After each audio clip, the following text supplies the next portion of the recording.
Hello everyone, स्वागत है आप सभी किसी लैंग्वेज इडू में। मेरा नाम दीपा रावत है और आशा करती हूँ कि आप सब अच्छे होंगे।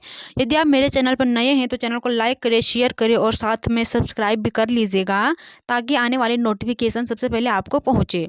तो दोस्तों, आज हम पढ़ने वाले हिस्ट्री में जो हमारा टॉपिक रहेगा वो है नगर, व्यापारी और शिल्पजन। अब देखो कि नगर क्या होता है। नगर मतलब बड़े बड़े जो शहर होते हैं उन्हीं को नगर कहा जाता है। और व्यापार, ठीक है, व्यापार मतलब जो व्यापार होता था, जैसे एक स्थान से दूसरे स्थान पर जो वस्तुएं होती हैं उनको खरीदा जाता था और बेचा जाता था, उसी को व्यापार कहा जाता है। सबसे पहले हम देखेंगे हम्पी नगर। तो जो हम्पी नगर है वो कृष्णा और तुंगभद्रा नदी के किनारे स्थित है, नदी के तट पर, ठीक है, कृष्णा और तुंगभद्रा नदी के तट पर स्थित है। तट किसे कहा जाता है? जो मतलब क्या होती है, जो नदी होती है तो नदी का जो किनारा होता है उसी को तट कहा जाता है।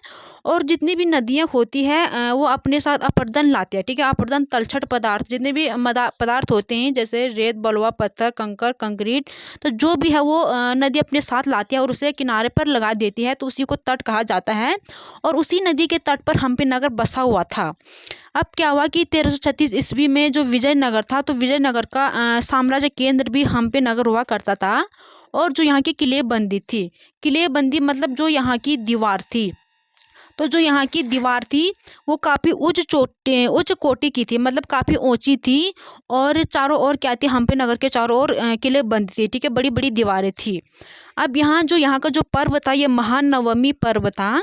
और महानवमी पर्व में जो हम्पी नगर का फेमस था। और इस पर्व में जो राजा लोग अपने अतिथियों का स्वागत करने के लिए इस पर्व को मनाते थे। अब देखो, जो दक्षिण भारत है तो महानवमी पर्व को दक्षिण भारत में नवरात्रि के नाम से जाना जाता है, ठीक, नवरात्रि के नाम से जाना जाता है किसको? महानवमी पर्व को। और कहाँ? दक्षिण भारत में। अब देखो कि जो हम्पी नगर का पतन कैसे हुआ?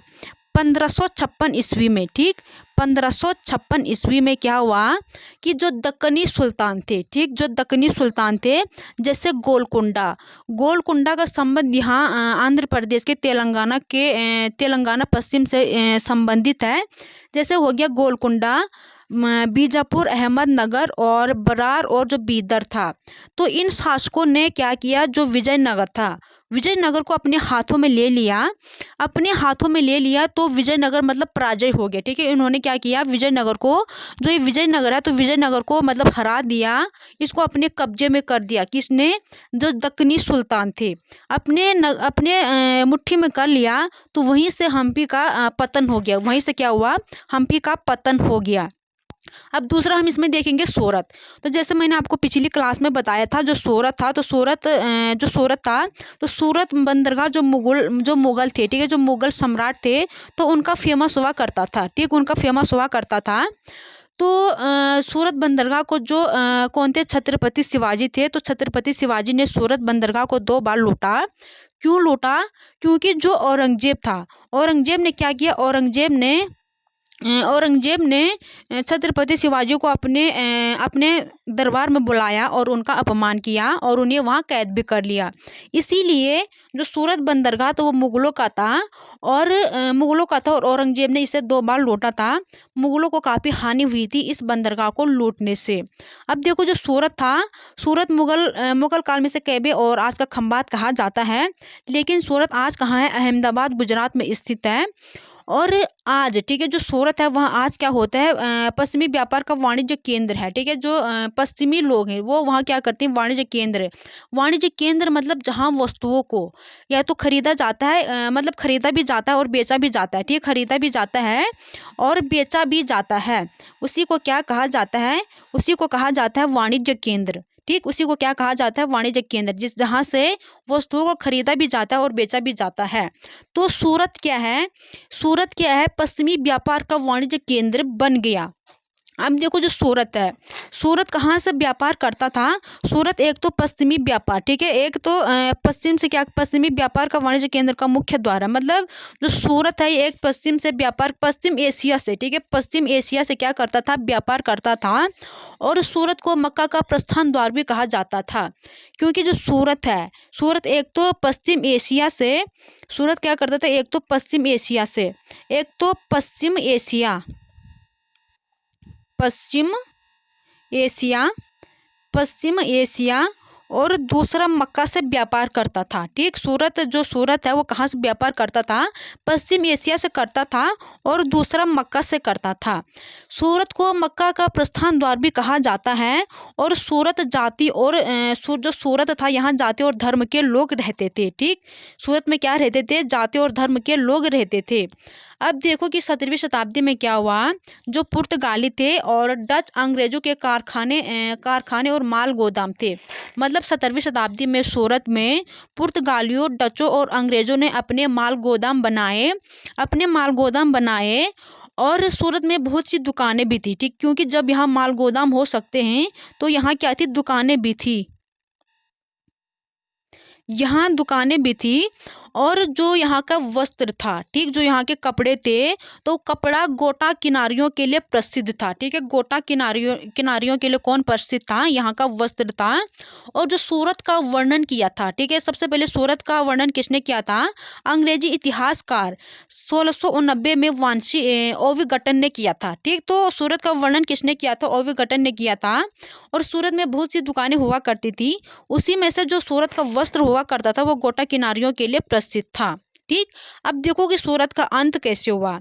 सबसे पहले हम देखेंगे तो 11वीं शताब्दी में सूरत का पतन प्रारंभ हो गया। और जब मतलब अंग्रेजों ने क्या किया था, शासन किया था। जैसे ही मतलब 1700 में क्या हुआ था, 1750 ईस्वी में जैसे ही मुगलों का समय खत्म हुआ तो उसी समय अंग्रेजों का आगमन भी हुआ। तो 17वीं शताब्दी में सूरत का पतन प्रारंभ हो गया। और जो इसका कारण था, ठीक, जो कारण था, तो मुगलों का भी समय चल रहा था। तो मुगल साम्राज्य के पतन के कारण, ठीक है, जैसे क्या बोला कि मुगल साम्राज्य के पतन के कारण जो बाजार थे और जो वहाँ उत्पाद किया जाता था उसमें बड़ी हानि हुई। और दूसरा जो पुर्तगालियाँ थे, ठीक है, जो पुर्तगाली थे उन्होंने समुद्री मार्गों पर क्या किया, अपना नियंत्रण कर लिया, उन पर क्या किया, अपना अधिकार कर लिया। और जो मुंबई में, ठीक है, जो मुंबई जो वर्तमान जो जब बम्बई कहा जाता है तो वर्तमान में मुंबई कहा जाता है। तो मुंबई में ईस्ट इंडिया कंपनी ने अपना मुख्यालय खोल दिया। ठीक है, अपना मुख्यालय स्थापित कर दिया। तो यहीं से किसका पतन हुआ, यहीं से सूरत का पतन हुआ। ठीक, यहीं से क्या हुआ, सूरत का पतन हुआ। अब देखो आगे क्या होता है। दूसरा जो शहर था उसका नाम है मसूलीपट्टनम। इसे मछलीपट्टनम भी कहा जाता है। इसे क्या कहा जाता है, इसे कहा जाता है मछलीपट्टनम। ठीक, मसूलीपट्टनम को मछलीपट्टनम भी कहा जाता है। और जो ये मसूलीपट्टनम है ये आंध्र प्रदेश में है। ठीक, ये कहाँ स्थित है, ये है आपका आंध्र प्रदेश में। और कृष्णा नदी के तट पर स्थित है। ठीक, कौन सी नदी के तट पर स्थित है, कृष्णा नदी के तट पर स्थित है। और जो हम्पी था वो कृष्णा और तुंगभद्रा नदी के तट पर स्थित था। लेकिन जो मसूलीपट्टनम है वो कहाँ स्थित है, मसूलीपट्टनम है कृष्णा नदी के तट पर, ये आंध्र प्रदेश में है। तो कुछ समय में जो मसूलीपट्टनम था यहाँ बड़े बड़े नगर हुआ करते थे। लेकिन जो हालैंड और इंग्लैंड ये दोनों दो देश थे, तो इन्होंने यहाँ अपनी क्या बनाई, ईस्ट इंडिया कंपनी बनाई और मसूलीपट्टनम पर नियंत्रण करने का प्रयास किया। ठीक, मसूलीपट्टनम पर क्या किया, अपना अधिकार करने का प्रयास किया। और जो यहाँ का किला था, यहाँ का किला किसने बनाया था, जो यहाँ की बड़ी बड़ी दीवारें बनाई थी वो बनाई थी हॉलैंड वासी ने। ठीक, हॉलैंड वासियों ने मसूलीपट्टनम के किले बनाए थे। अब देखो कि जैसे मतलब जो इंग्लैंड, ठीक है, जो हॉलैंड और इंग्लैंड थे इन्होंने मसूलीपट्टनम पर अपना अधिकार करने का प्रयास किया। तो जो गोलकुंडा जैसे मैंने आपको बताया हैदराबाद तेलंगाना भारत के पश्चिमी तट से था। और जो यहाँ का शासक था उस समय जो यहाँ शासन चल रहा था वो कुतुबशाही शासकों का था। और उन्होंने क्या किया, अपने कपड़ों, मसालों और बिक्री शाही पर एकाधिकार लागू किया। ठीक है, क्या किया, एकाधिकार लागू किया। अब देखो, जो एकाधिकार मतलब एक ही व्यापारी से माल खरीदना होता है, तो ताकि इन्होंने इसलिए एकाधिकार इसलिए लागू किया ताकि जो ईस्ट इंडिया, ठीक है, जो यहाँ जो इनके व्यापारी हैं, जो इनका व्यापार है वो ईस्ट इंडिया कंपनी के हाथों में ना चला जाए। ठीक, इसलिए जो गोलकुंडा का जो गोलकुंडा में शासन करता था, उसने क्या किया, अपने कपड़े, मसालों और अन्य जितनी भी वस्तुएं थी उस पर शाही एकाधिकार क्या कर दिया, लागू कर दिया। ठीक, अब देखो आगे, जो मुगल थे, ठीक, तो मुगलों ने क्या किया, मुगलों ने गोलकुंडा तक अपनी शक्ति बढ़ा दी थी। ठीक, जो मुगल थे, तो औरंगजेब ने क्या किया, औरंगजेब ने गोलकुंडा को अपने साम्राज्य में मिला दिया था। और जो मुगलों का प्रतिनिधि था मीर जुमाल, तो जो मीर जुमाल था वो स्वयं एक सौदागर था। तो मीर जुमाल ने क्या किया, मीर जुमाल ने हॉलैंड और जो अंग्रेजी लोग थे उन्हें आपस में भिड़ाना शुरू किया। और 1686 से लेकर 87 में औरंगजेब ने गोलकुंडा को अपने साम्राज्य में मिला दिया। फिर क्या हुआ कि 16वीं और 17वीं शताब्दी में 16वीं और शताब्दी में जो यूरोप से मतलब लोग आए थे, व्यापार के उद्देश्य से आए थे। व्यापार के उद्देश्य से ये कहाँ आए थे, भारत आए थे। और इन्होंने मसालों और कपड़ों की तलाश में लगे हुए थे। ये तो आए थे व्यापार के उद्देश्य से, लेकिन ये कपड़े और मसालों की तलाश में लगे हुए थे। और इनको मतलब ये पश्चिम एशिया में लोकप्रिय भी हो गए। ठीक, व्यापार की तलाश में आए थे और पश्चिम एशिया में क्या हो गए, लोकप्रिय भी हो गए। अब क्या हुआ, जो अंग्रेज हॉलैंड और जो फ्रांसीसी थी, इनका भी जो वाणिज्य था, ठीक है, जो इनका वाणिज्य था ये भी काफ़ी मतलब जो इनका व्यापार था वो भी काफ़ी विस्तार हुआ, काफ़ी ये फैला था, काफ़ी जगहों पर ये फैला था। तो ये पूर्व में ज़्यादा फैला और ईस्ट इंडिया कंपनी बनाई। ठीक है, इन्होंने ये पूर्व में ज़्यादा फैल गया। ठीक, पूर्व में क्या हुआ, ज़्यादा फैल गया और इन्होंने वहाँ अपनी ईस्ट इंडिया कंपनी बनाई। अब देखो, इन्होंने वहाँ तो अपनी कंपनी बना दी, लेकिन जो भारत के व्यापारी थे, एक जो था भारत में मुल्ला अब्दुल गफूर, दूसरा था विरजी बोरा। तो ये भारत में बड़े बड़े व्यापारी थे और इनके अपने अपने जहाज भी थे। ठीक है, इनके क्या थे, अपने अपने जहाज भी थे। इनके पास बड़ी बड़ी सेना थी और अपने अपने जहाज़ भी इनके पास थे।